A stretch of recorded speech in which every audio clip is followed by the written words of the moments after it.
Hi everybody, this is Carol from the Society of Thoracic Surgeons. This is the Adult Cardiac User Group call for May 20th.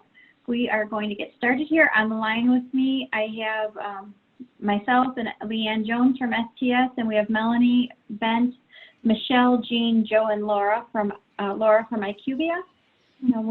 This is the user group call where we'll give you some updates and from both sides, from STS and IQVIA, and then we'll be looking for your feedback and your questions in the Q&A. If you have a specific question that you have already submitted into IQVIA, please include your ticket number or case number and or case number. If you have both, please send those both in, and we'll get to your questions towards the end of the call. So thanks for joining, and we will have plenty of time to answer your questions going forward. All right, so this is the STS updates. We have AQO 2020 going virtual.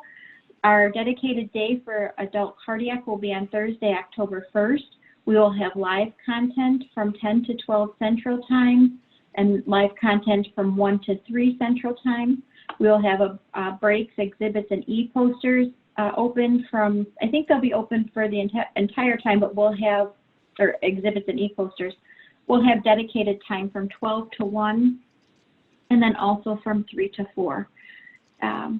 Again, the meeting will end at 4 p.m. and we are still discussing the price on AQO. There will be a charge for it. It'll probably be significant. It definitely will be significantly less than all of the in-person AQO meetings that we've had. We will still be offering CEU, so there still will be a charge for that. Then there will also be pre-recorded content videos, 5 to 10 pre-recorded content videos that we will share that you'll have access to as well. As I said, we're still discussing the pricing and different ways to do the pricing with all of the different databases and different types of possible combinations. You know, if you do adult cardiac and intermax, or adult and general thoracic, or if you do 3 or 4 databases, we'll have different pricing. It will probably be simple pricing, where maybe it's you pay for one or you pay for all, depending on how we work that out within our finance department, and we'll communicate that information out to you. The abstract should be opening up soon, and Emily Conrad will be sending information out regarding the abstracts as well. For version 4.20, we have our training manual is expected by the end of the month. We have a call with the surgeons on Friday to finalize some questions. We do hope to have that out by the end of the month. If not, the last week of the month, we'll have it out hopefully the first week in June, but we are still targeting the end of May. The worksheets are expected to be out in June. The worksheets are a great tool to use to get your surgeon engagement and to make sure that things that are happening in the operating room are being captured on those sheets. It's kind of a cheat sheet for your surgeons or your perfusionists or anesthesiologists to fill out and help with data entry. Those forms, the ones that we post online, are really generalized to the whole population, to the whole adult cardiac population. If you feel that those forms are not fit for your use, or your surgeons, perfusionists, or anesthesiologists would like something different, they're absolutely customizable. We post them in Word, so you can go ahead and manipulate them.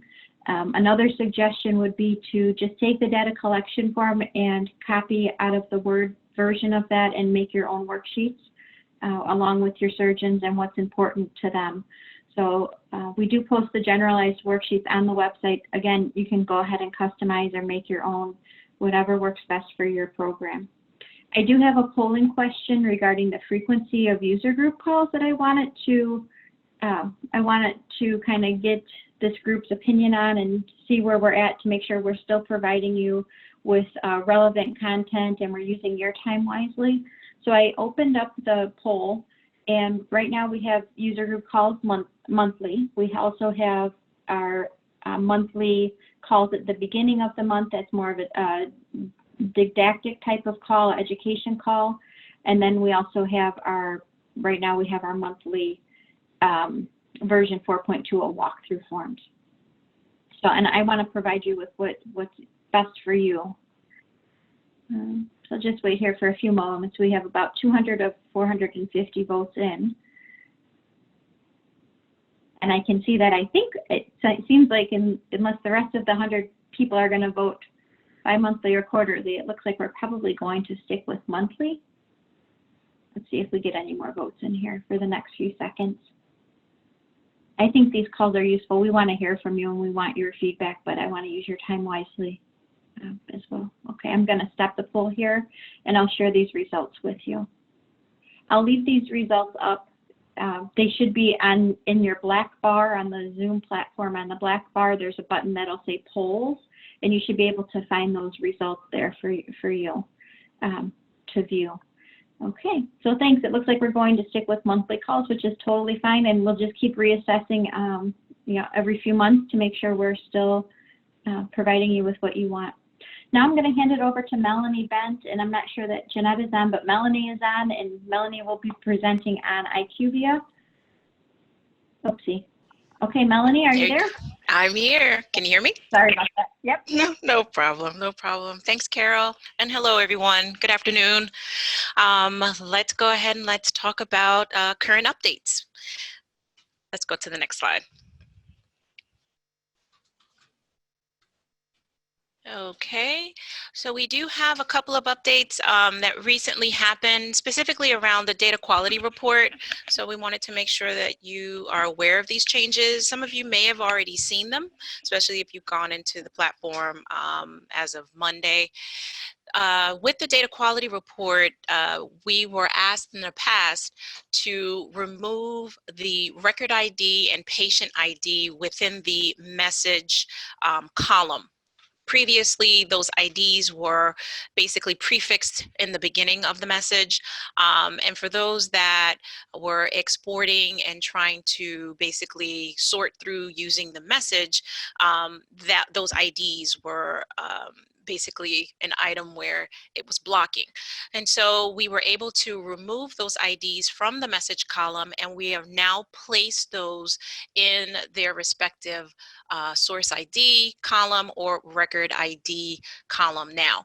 The main reason why it was implemented previously that way is because we had no way at that point in time to give feedback on the critical records. So when you encountered a critical error message on specific records, it would not give you the specific record ID information. So in that first implementation, we had to include it in the message, and that meant that it included it for all.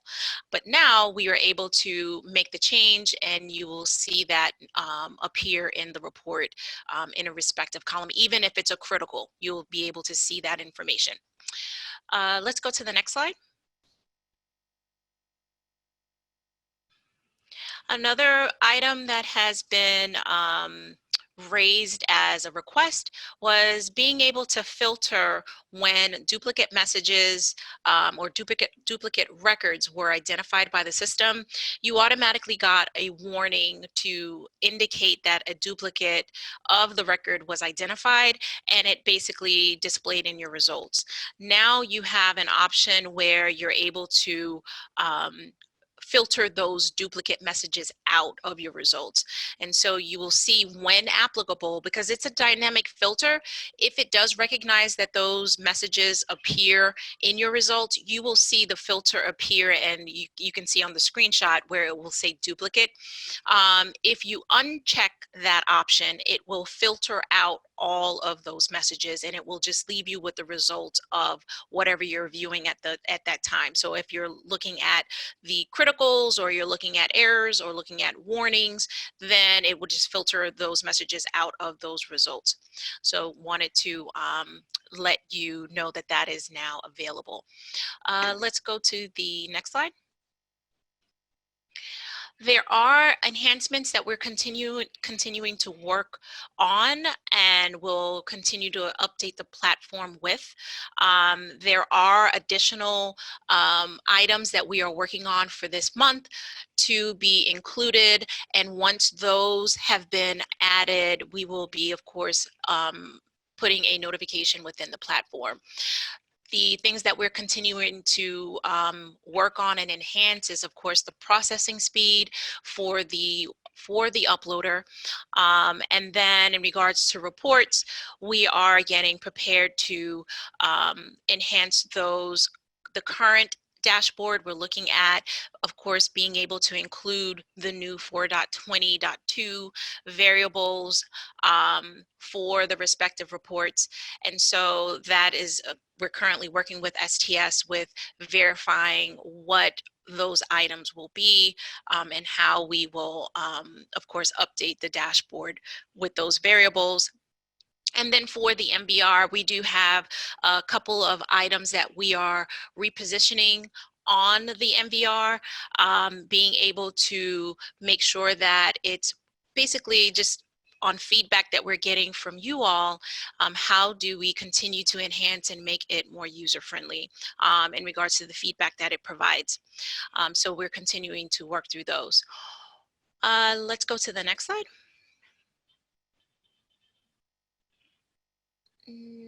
One more. Skip the slide? Sorry about Yep, that. that's okay. One more we should be looking at. Yep, we're going into, and this is to address the feedback that we're getting in regards to the changes that were done with the uploader. This is a new report. Yep, you can go, Carol. It's a new report. I'm sorry, Melanie. It's okay. My roller on my mouse got busy. Yeah, sorry. Sorry about that. That meddly mouse. Yeah. All right, so we do have a new report that is going to be introduced. It's currently in development, but this is in response to, we did get feedback, and we appreciate the feedback that you all share. We do take the feedback, we review it with STS, we look at how can we again continue to enhance the platform for you all. And one of the things that came out of the changes for the uploader is that if you at this point in time upload a file where those records are already in the system, they have been identified as existing records with no changes. If there are no changes, there will be no validations that will fire on those records. Okay, so I just want to recap because I did cover this, I believe, in a previous webinar, and I think there are a couple of questions that that I saw that there's questions in regards to the total number of records that are showing up on the uploader card. So I just wanted to make sure that I clarify the current state of the workflow and what we're going to do to, again, give you more information on your data set. So if there are no records that have any changes, those records will be skipped in regards to validations. Okay, if they already had validations fire on them, they would be available on a previous DQR. The only records that will process will be the records that have changes. So if I had 100 records in my current file that I uploaded, and in that current file, I only had changes to 10 of those records, and all of the others were already in the database, I am only going to see the 10 records show up on my card as being updated or added to the database. So just wanted to clarify that because I think that there's questions in regards to what you're seeing. So that is the current behavior. So what we're doing to address giving you total visibility to the data set within the database is a new report, and this is called the Harvest. It's the Harvest Summary Report. So it actually got twisted around a little bit. So the Harvest Summary Report is going to allow you to review by the date range, or surgery date range, by the date range that you enter. So you'll look here, and this is just a prototype. This is just the concept of basically what we're looking to develop. And so on the left, you'll see where it says from date to date. You would put in that date range, and that will generate all of the records that fall within that surgery date range. And it's going to allow you to review all of the validations that are currently available on those records, okay?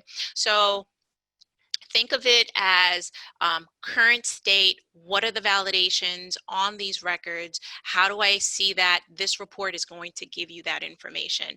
So if you come in and you upload today, so let's just say that you have a new file, you have 100 records in that file, you upload. This report is going to be able to reflect that information real time for you when you execute it on those records. But of course, you would be able to see if all of those records are new on that submission, you would be able to, of course, see those records within the DQR on the actual card. Okay, so know that you do have that, but then that view that you're seeing on the card is by submission. This gives you a total view based on the date range that you're entering. So it's not by submission, it's going to be by the date range that you indicate here. And so you could go back in the past, you can take a look at current day. So you're able to control that with the date range. And then the other option, which is similar to what you would see within your current data quality report, is that you're able to drill down, okay, based on those messages that you're seeing, the warnings, the errors, the critical errors. You're able to do the same workflow of selecting that cell, looking at the information for those records, and view that information real time in regards to those validations. Okay, and you'll see that we're looking at, of course, giving you on the pie chart the different statuses. If there's no validations, then you would see a subset of no validations. If you see that there's errors, and again, it's going to show you on the pie chart subset of those records that have errors, and you have the same functionality of what you're used to within your data quality report. It will be available within this report. Okay, and again, in development, but this is something that we're looking at being able to release soon. So we want you to know that that is available and that will be available for you to use. Okay, I believe this is the last of the slides. Yes, it's then going into the support plan. So I will stop here. Carol, if you want to take it from here. Great, thanks, Melanie. Thank you so much. So this is our support plan, which we are very familiar with because we've been talking about it since, I think, November. But a first step is reach out to STS Tech Support at IQVIA.com or give them a call if you have any issues with any functionality of the IQVIA platform. It will automatically go to a tier 1 level support, and they're available from 8 to 8 Eastern time, Monday through Friday. If it's something that tier 1 support does not cover, tier 1 support primarily is passwords and logins and simple fixes to get you access to the platform. If it's something higher than that, it will get escalated to a tier 2 or STS.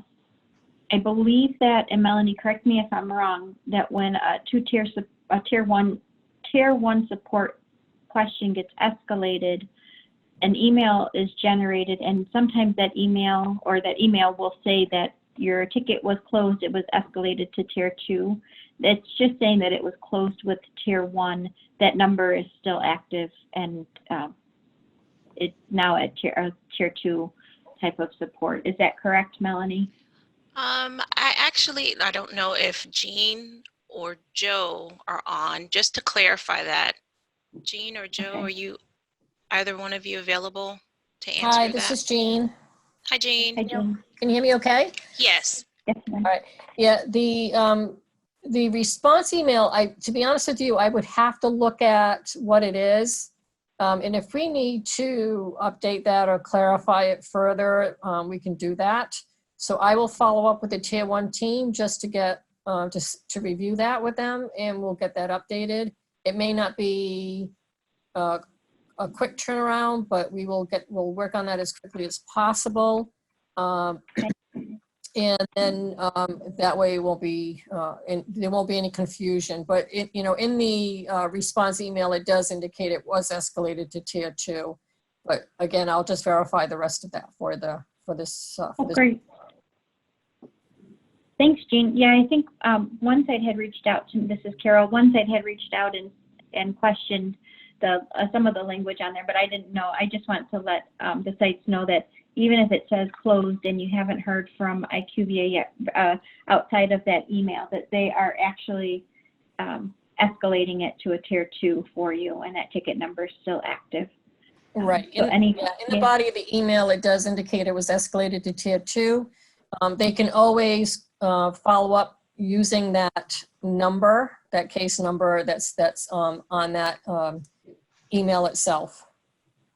Great, thank you so much. That's really Yeah, helpful. you're welcome. And then we can follow up on that piece of it.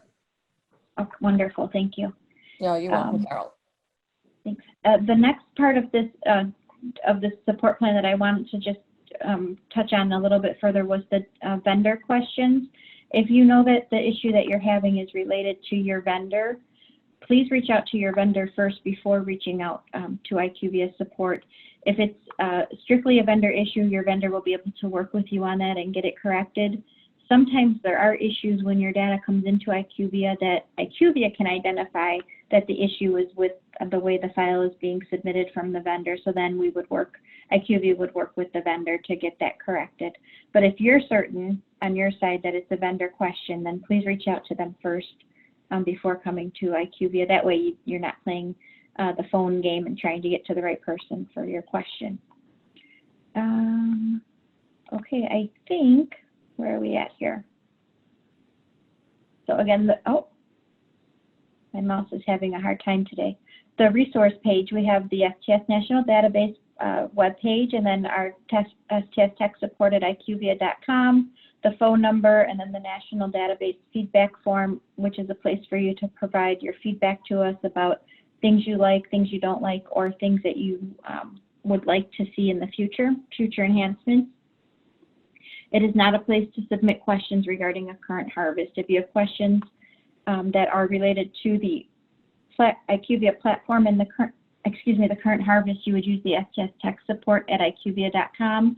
If it's a clinical question, you would submit it to the clinical FAQ mailbox on the STS website. Okay, and then we're going to get to questions now. We have about 26 in the queue, and we'll get to those questions. And then before I do that, sometimes we kind of lose track at the end. I just wanted to give you a update on the upcoming webinars. For May 28th, which is next Thursday, we have our monthly version 4.20 walkthrough webinar. We always have to have this call at 2 p.m., but due to another webinar that's being added on, or potentially being added on for the TVT registry, we may be doing this webinar at the time that would have overlapped with our adult cardiac webinar. So I just moved this time down to 3 p.m. Central. So next week on Thursday, instead of having our webinar at 2, it will be scheduled at 3 p.m. Central. And I just wanted to point that out because I know we get in a routine and now I'm changing. Hopefully this will be the last time or only time that this happens. And then on June 3rd, we have our adult cardiac monthly webinar, and that is at 2 p.m. Central. Okay, so I'm going to go back to the questions. Melanie, IQVIA team, if you're ready to go, here we go. Okay, first question. Is the plan still going forward to directly input data into IQVIA starting in July? So the plan is still to have the direct data entry into IQVIA with the July 1st. Melanie, team, do you have anything to add to that? Still a plan. All right, that's what I thought. Yep. I'm glad we're on the same page. On the same page. Okay. Yeah. Next question. I uploaded a file with 123 cases, and one had a red warning, one had a yellow, the rest had warnings. I fixed the files I found had issues and re-uploaded the harvest I reran, but only 18 files uploaded. How do I verify? And I think, so her question is, how do I verify that all of the warnings are clear that were on the original file? So I think that's a good question, Melanie, and it probably has to go back to this slide here. I'll pull it up, and maybe if you want it to address it. I think that's a good question. Yeah, and I think it's the change in workflow, right, in regards to the system, the way that it's processing and updating. We're not able to see when you do that secondary upload after those changes, it's only going to process just the changes. And so if you're seeing that there's a discrepancy, if you've you've updated more than 18, you would have expected more to show as updated or added to the database. I would just say to go ahead and reach out to the support team so that we can take a look further. But I think what you're describing is falling into, if there are no changes on those records, then it's not going to fire any additional warnings or validations on those records. And that's what it sounds like the scenario is that you're describing. Okay, great. Thank you, Melanie. You're welcome. Next question, what is the deadline for abstraction submission for e-posters? So we haven't finalized our abstract submission dates yet, but we will be in the next coming week or so and be sending that information out to everybody. So we have the dates available. We'll have them available soon. Next question, missing readmit fields are not showing up in the missingness report. So Susan has submitted this question. I would ask that if you have not yet reported that to IQVIA, to please report that to IQVIA. And if you have, if you could please just send us in the Q&A box your ticket number and case number, I think then IQVIA will be able to check that out further. Yes. I don't know that that's on the known issues list. No, and in regards to that, what we've seen is that when we looked at the actual when we looked at the DAT file, like opened the DAT file and then looked at examples where it was showing populated in the source vendor application, but in the DAT file, it did not show.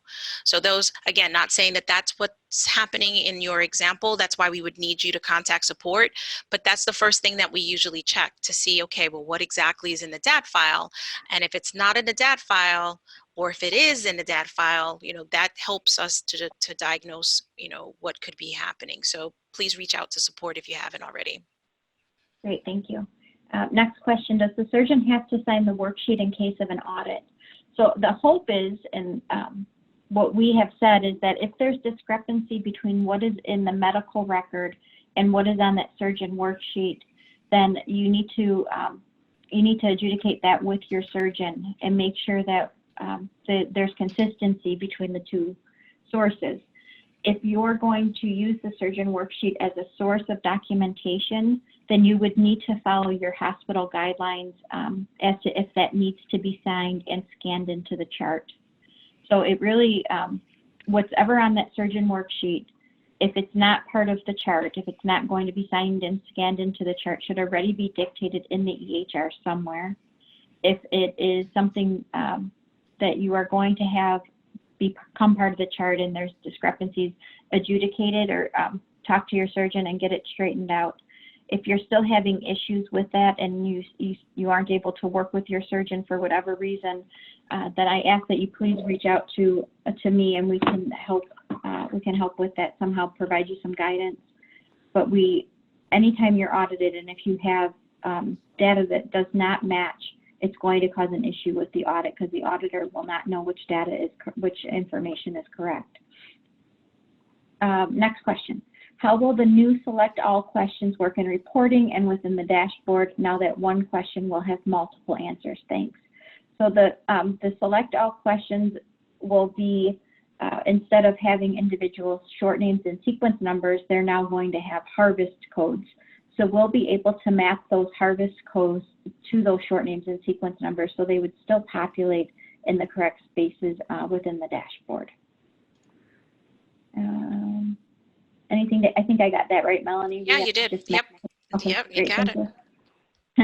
Next question. Do we know when the official STS calendar 2019 report will be available and how to get it? Thank you. So the Harvest One 2020, which contains data through OR dates through December 31st, 2019, will be available on the IQVIA website. It should be available sometime in June. That's dependent on the bidirectional data exchange with the DCRI.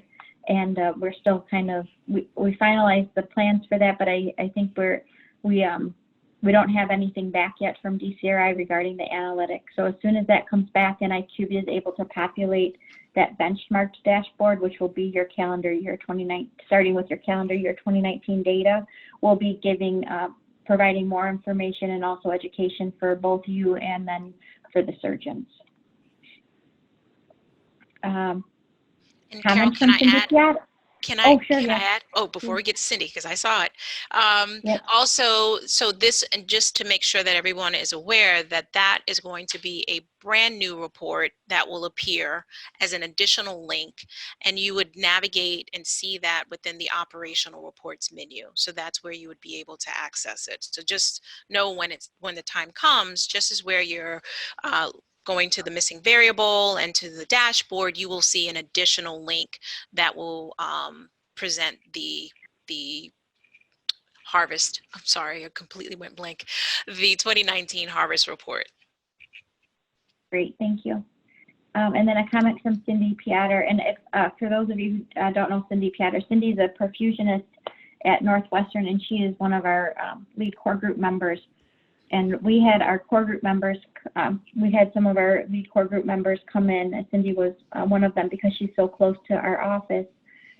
She came across and she joined us, and we got some feedback from her. And one of the things that she talked with us about back at, I think it was much earlier this year, probably February, was talking about splitting up the way that the DQR was looking, with everything kind of jumbled into one line. And Cindy worked with us and showed us what would be really much easier for the data managers to use. So we took Cindy's advice, and we are really grateful for any type of advice that we get from folks to help us with reformatting of the DQR. So Cindy just said, thank you for reformatting of the DQR. It's much easier to use now. And I say thank you to Cindy for all of your help with that as well. Thank you. Thank you, Cindy. Yeah. Next question, when is the quarter 4 2019 report expected? So that should be out hopefully in June. Next question, now when we submit a quarter with 152 records, then resubmit same time period, it only shows the records you made changes to. Is that correct? That's correct. Good, thank you. Okay. At our facility, we have been submitting every 2 weeks. This last submission, it was successful, but of the 96 files, it showed only 1 out of 1. This number varied with the same file, but with each submission. So that I would say that that would probably be the file that there were changes made to. Correct. So that, again, going back to that same workflow, if there were no changes, then you're not going to see updates for any of the existing records that have no changes. Great, thank you. When you refer to the uploader card, what is that exactly? I don't have a screenshot. Once you upload, so you're on the uploader interface, and once you have completed successfully an upload, there is a entry that shows at the bottom of the screen that gives you feedback. It lets you know how many records were accepted into the database, out of how many that was attempted, and then that's also the card where you can navigate to the data quality report. It's a link that says view reports. So that entry is what we refer to as an uploader card. This is Jeanette. It looks kind of like an index card or a flashcard if you were studying for something. So it's a box and it has a red X or a green check mark to the left of it. And then it shows some status information about each of your submissions. So there would be a separate box listed there for each submission. And that's why we call them cards. Great, thank you. Okay, so to further Beth's comment, which was one of the earlier comments regarding the files that she submitted with changes, she says she has no way to know on the old upload which files she now has changed and re-uploaded. So I think that would come back to this new harvest summary report that we have does. here. Exactly. Okay. This summary report is going to give you all of that feedback real time in regards to all of the records based on the date range that you've entered.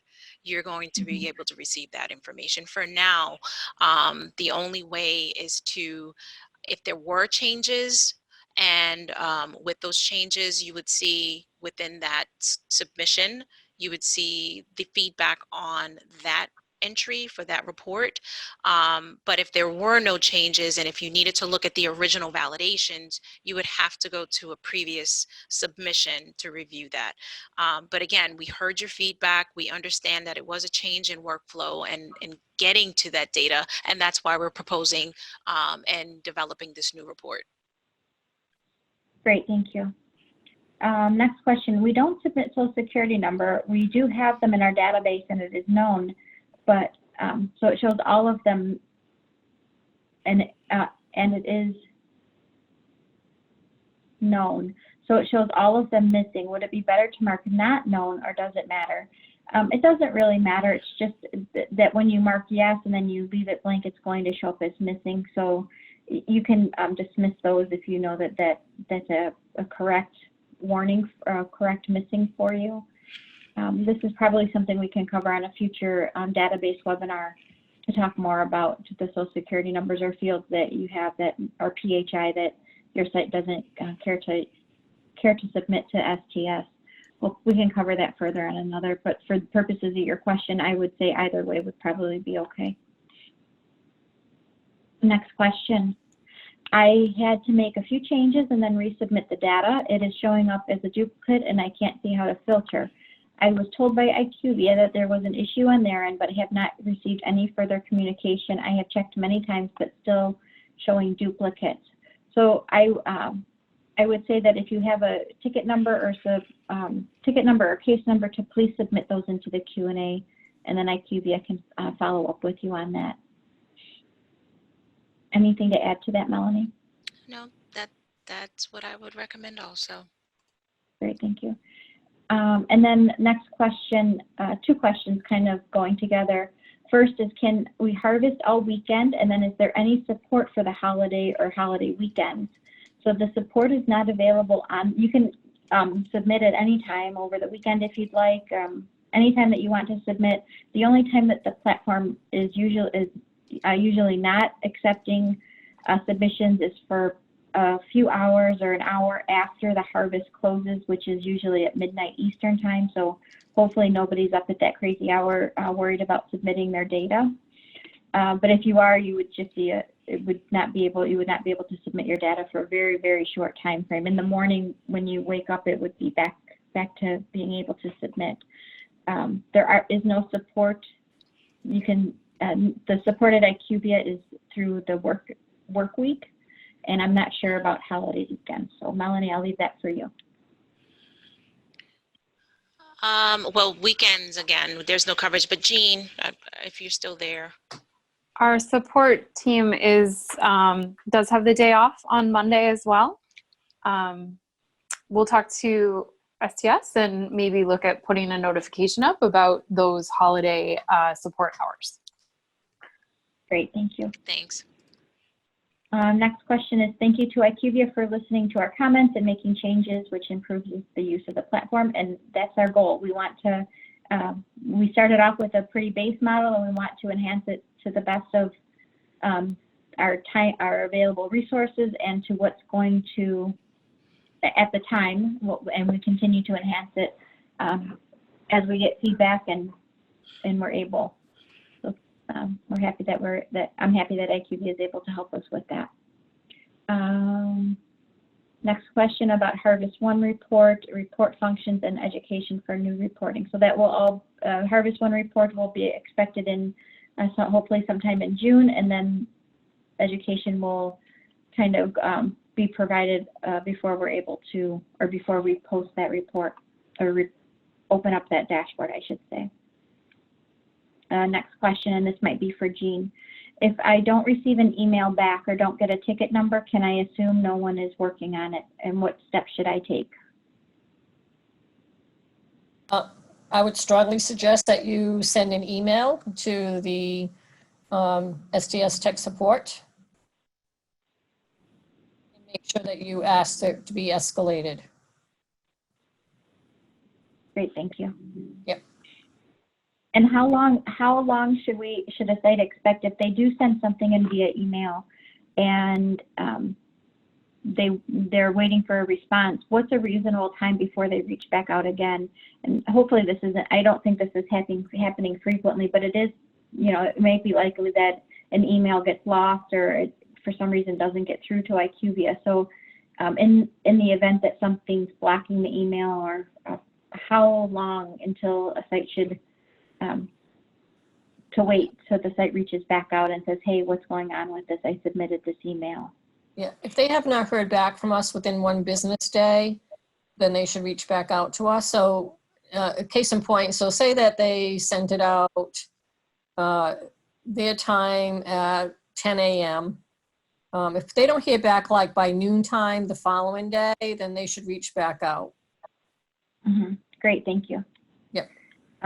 Next question, how does the participant discern that an identified issue is that posting via posting via the DQR is a vendor issue versus an STS IQVIA issue?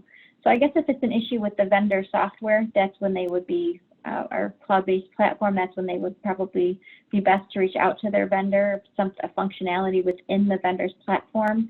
And then if it's an issue with submission to IQVIA, I would reach out to IQVIA.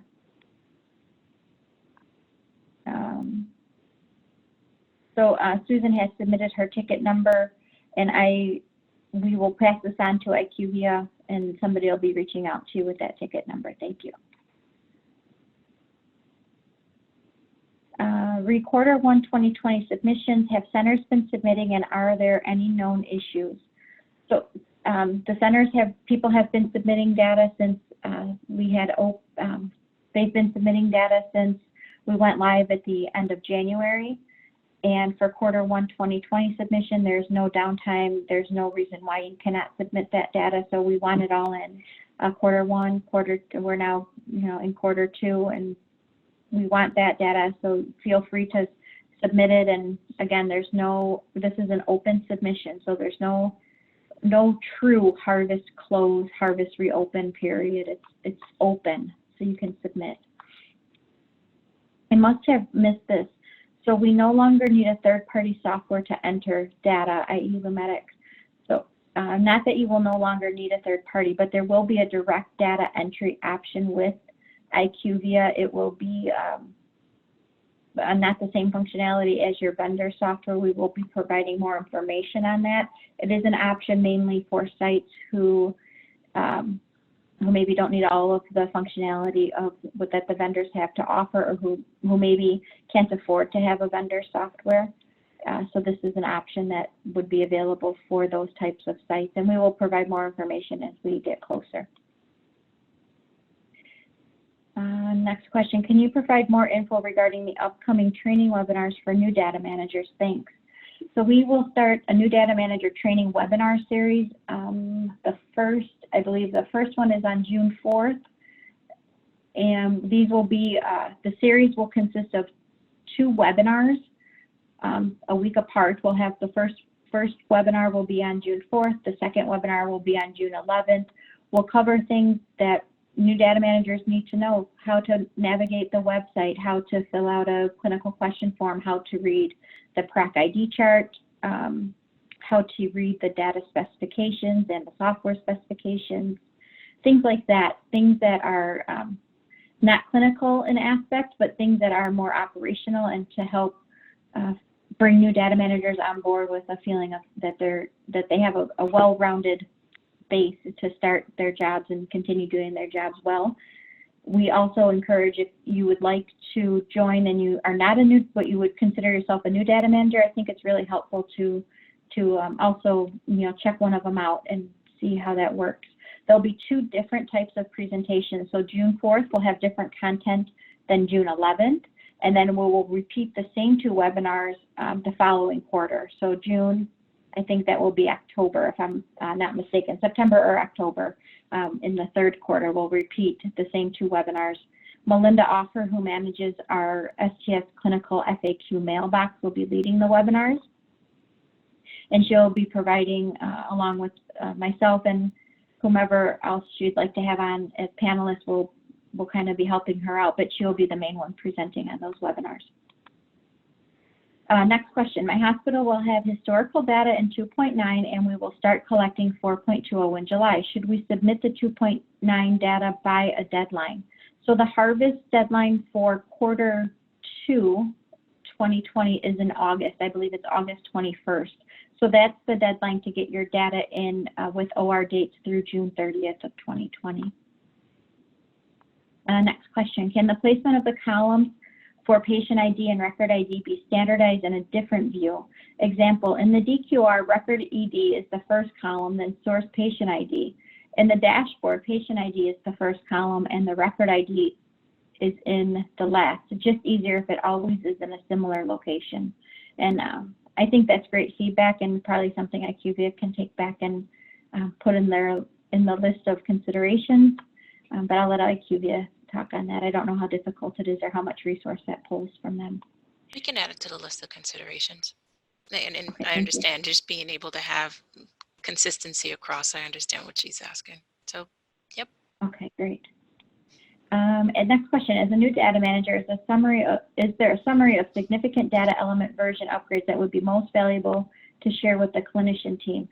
Is the itemized changes between 2.9 and 4.20.2 documented? My best resource to meet this need. Will the version go live on July 1st? So the version will go live on July 1st. I'm not sure that I understand the first part. All data elements are important. So it says significant data element version upgrades. Anne-Marie, if you'd like to email me separately, I would be happy to help you with this. And I probably am not understanding your question. My email is on this resource page at the bottom of the page, ccrown@sts.org. Next question, I think. In review of the dashboard, I can only select past reports. Will I be able to see the current data real time? As you submit it, you would be able to use your filters and look at near real-time data as you're uploading it. And there's also, so there's two options for the date selections.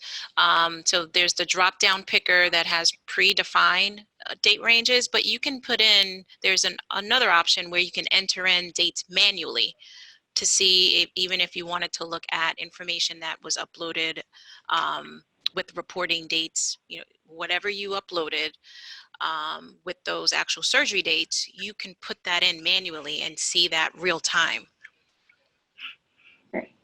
Great, thank you.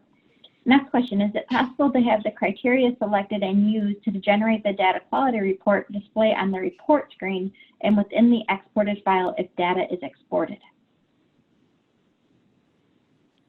Yeah,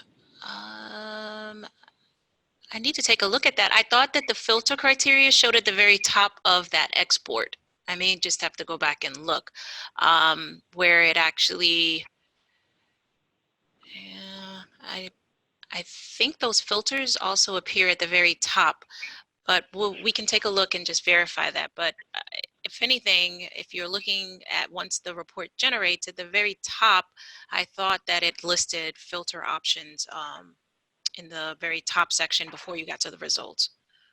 For Okay, great, thank you. adult DQR, I'm not sure we have filters on the data quality report. That would definitely be true for the MVR dashboard. We'll That's take true. a look at that feedback Yeah, we point. can take a look. Okay, thank you. Next question, what does it mean if there's a red circle with an X for a file upload? And that means that there was critical errors with it, correct, Melanie? Yeah, it could be two things, right? Because when you upload and you have the entry that appears after the upload, you will have an icon that will appear either a green check mark or you would have the red X. Okay, and that red X, if you see that in that location, it's saying that the file submission, the entire file submission failed. But if you're referring to the icon that appears above the total number of records that were accepted into the database, if you see an icon there that's the circle with the X, that means that you encountered critical errors and that files were not accepted into the database. Great, thank you. Next question, what is the time frame? What is the time frame for the new harvest summary report to go live? It sounds very helpful. That's currently in development. We are actively working on that, but hopefully it is something that we're able to roll out to production in the near term. I don't have a specific date to be able to provide at the moment, but once that is available, we of course will be posting the information and notification regarding this new report, and then providing documentation and training around it also. But it's soon, because we know that you all are looking forward to it. Great, thank you. This is a good question. When I exported my warnings to Excel, I tried to sort my validation reports by column E message, warning type, and it only sorted that column. The other columns did not sort with it. Any suggestions on how to make the whole report sort correctly so all the columns match up? This is Jeanette. So when you are sorting in Excel and you pick a column, Excel will usually prompt you to expand selection or continue with current selection.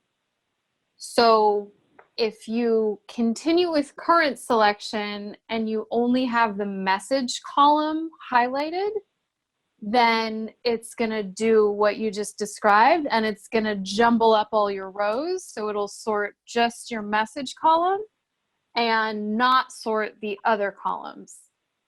So if in Excel you either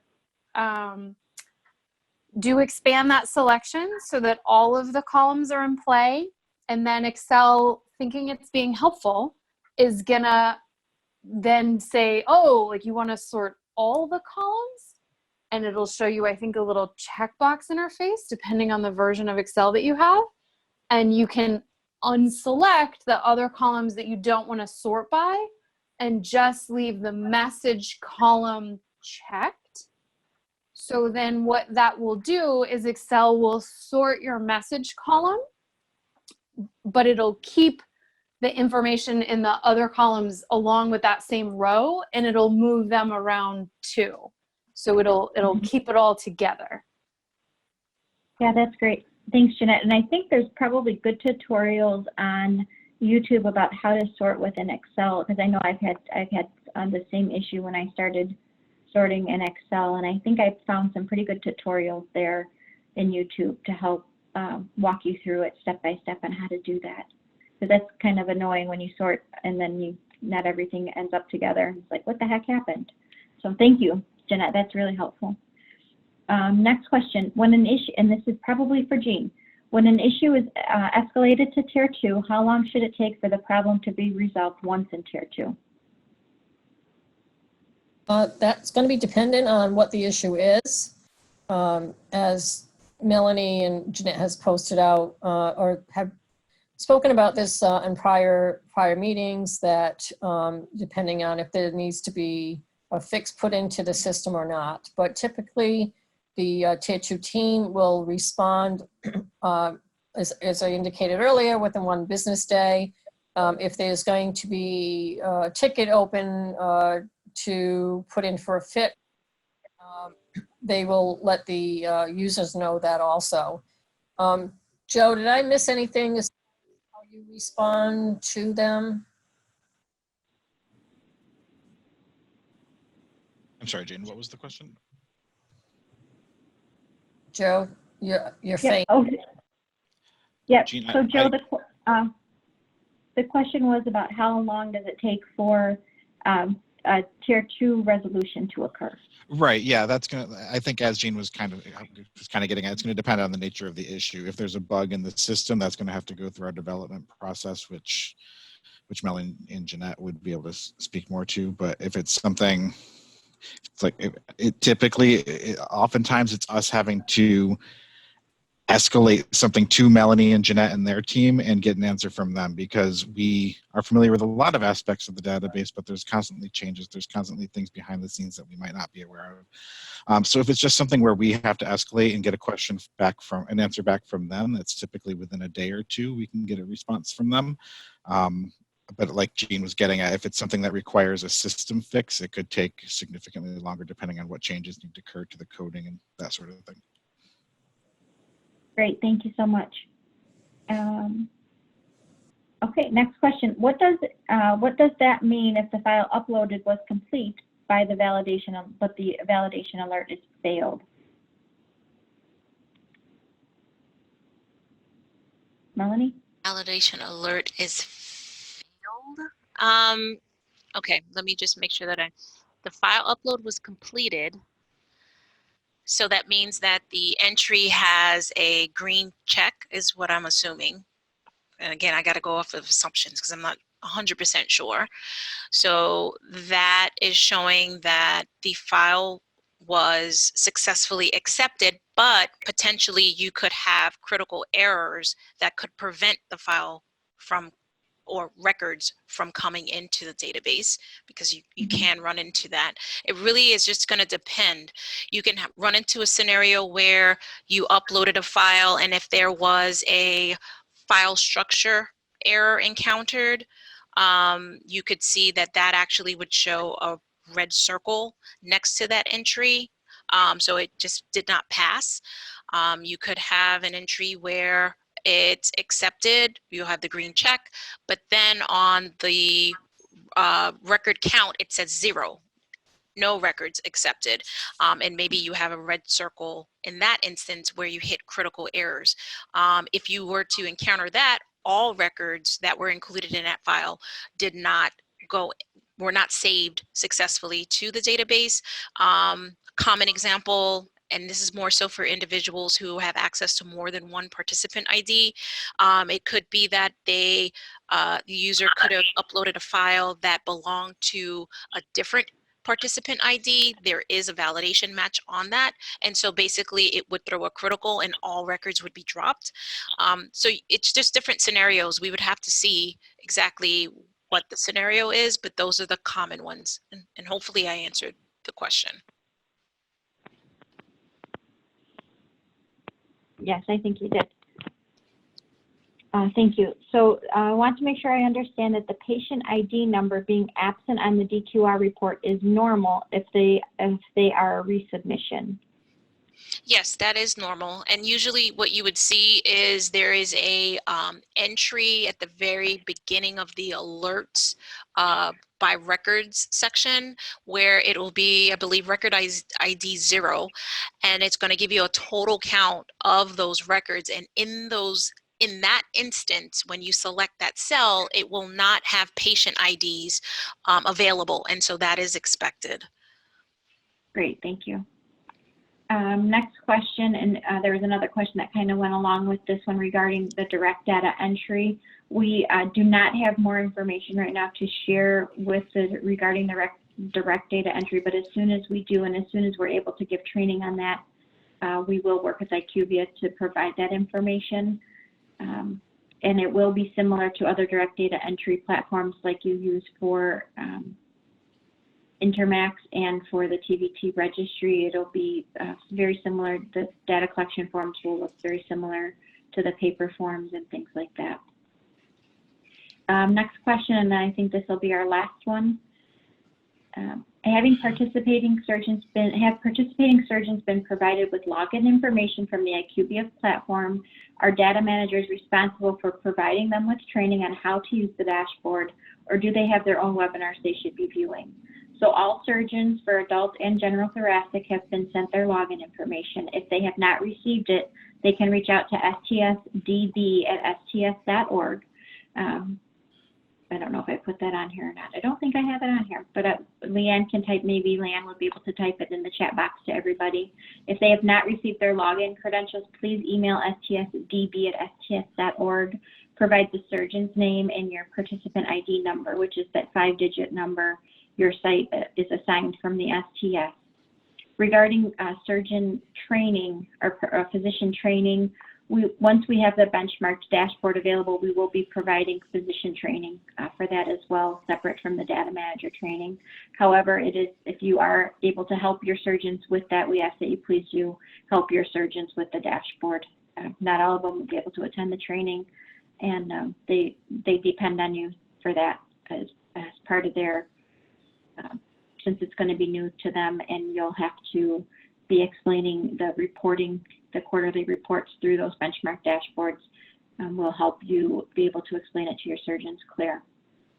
All right, so I think we're going to end here. Our next webinar is May 28th. Again, that will be at 3 p.m. Central, and we'll do the version 4.20 walkthrough. Thank you, everybody, for joining. Thank you, Melanie. Thank you, Jeanette, Jean, and Joe, and the whole team.